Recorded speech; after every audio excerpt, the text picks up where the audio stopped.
The phone rang at 3 a.m. in Ouagadougou. Captain Ibrahim Traoré knew this wasn't good news. On the other end, his economic advisor's voice trembled with urgency. "Captain, the Americans are demanding an immediate response. $3 billion. They want an answer by morning." What happened next would shake the foundations of international finance and position Africa at the center of a global economic revolution. Welcome to Voice of Africa, where we bring you the untold stories that shape our continent's destiny. In the pre-dawn darkness of Burkina Faso's capital, a decision was being made that would ripple across continents. Captain Ibrahim Traoré, the young leader who had risen to power through military intervention, faced a choice that would define not just his country's future, but potentially reshape Africa's relationship with global powers.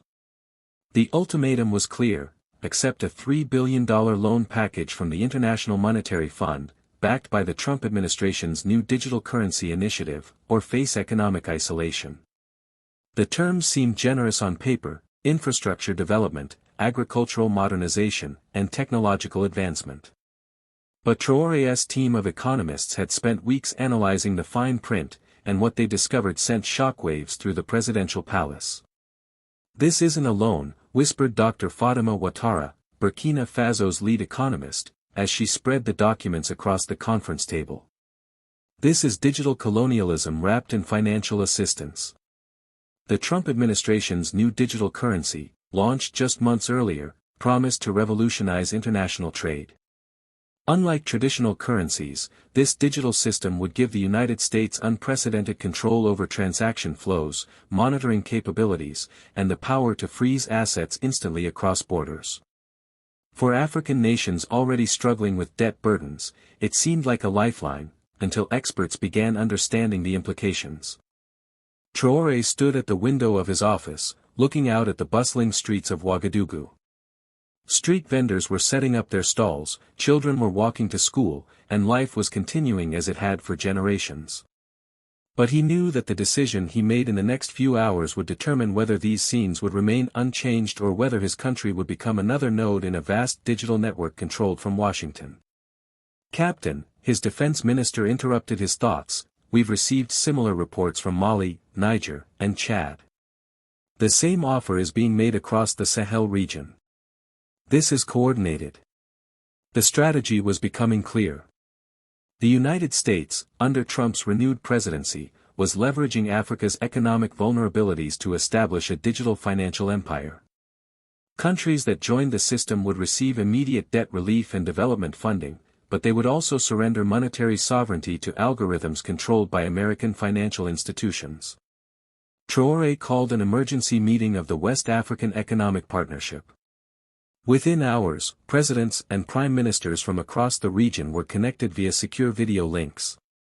The discussion was heated, with some leaders arguing for acceptance of the American offer and others warning of the long-term consequences. "Brothers and sisters," Traoré addressed the virtual assembly, his voice steady despite the weight of the moment, "we stand at a crossroads. We can choose the path of immediate relief that leads to permanent dependence, or we can forge a new way forward." President Bola Tinubu of Nigeria, Africa's largest economy, was the first to respond. "Ibrahim, your concerns are valid, but our people need development now. Can we afford to reject this opportunity? Can we afford not to?" Traoré countered. "What happens when they decide to freeze our assets? What happens when every transaction our citizens make is monitored and controlled from foreign servers? This isn't development, it's digital surveillance dressed as aid." The debate continued through the night, but by dawn, a coalition was forming. Ghana's President Nana Akufo-Addo announced his country's support for an alternative approach. Kenya's William Ruto, despite pressure from his own parliament, agreed to explore African-controlled solutions. Most surprisingly, South Africa's government, traditionally cautious in international affairs, pledged to lead the development of an Pan-African digital currency system. As news of the African coalition spread, international markets began to react. The dollar strengthened against major currencies as investors anticipated reduced African participation in the new digital system. However, unexpected support came from an unlikely source: China announced its willingness to provide technical expertise for an African-controlled cryptocurrency system, while the European Union offered regulatory framework assistance. Back in Ouagadougou, Traoré was receiving calls from world leaders, international media, and economic analysts. Some praised his boldness, others warned of economic catastrophe. The IMF issued a statement expressing deep concern about Africa's rejection of modernization efforts, while the Trump administration hinted at potential sanctions. But something unprecedented was happening across Africa. Citizens who had grown weary of debt cycles and foreign dependency began rallying behind their leader's decision. Social media campaigns with hashtags like #AfricaDecides and #DigitalIndependence began trending globally. Young African tech entrepreneurs, many of whom had studied abroad and returned home, offered their expertise to develop indigenous solutions. The momentum was building, but challenges remained enormous. Creating a continental digital currency system required infrastructure, regulatory harmonization, and international recognition.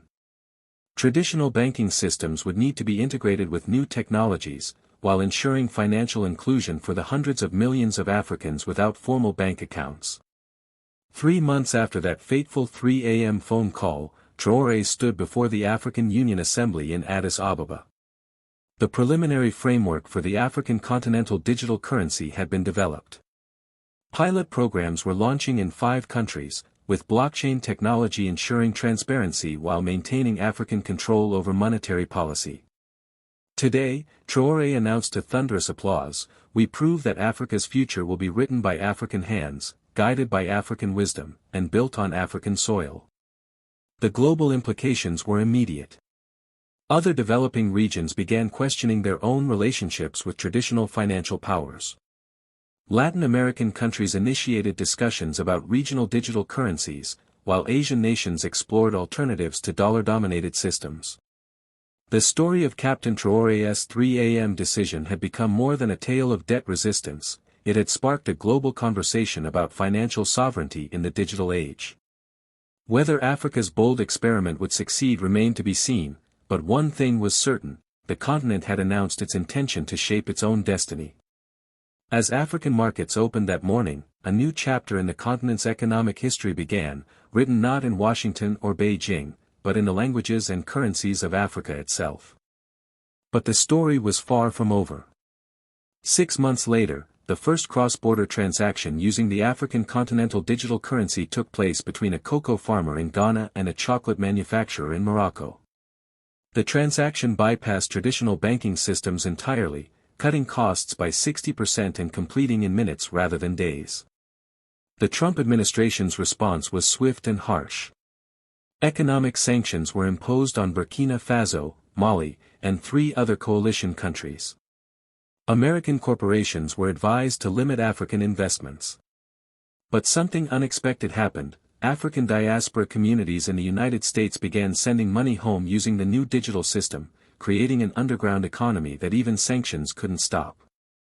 In Silicon Valley, a group of African American tech entrepreneurs launched Africa Connect, a platform facilitating seamless integration between American businesses and the African digital currency system. Within weeks, hundreds of small American businesses were circumventing their own government's restrictions to access African markets. The ripple effects reached European capitals, where officials watched nervously as their former colonies demonstrated unprecedented unity and technological innovation. The age of digital colonialism had met its first serious challenger, and the world was taking notes.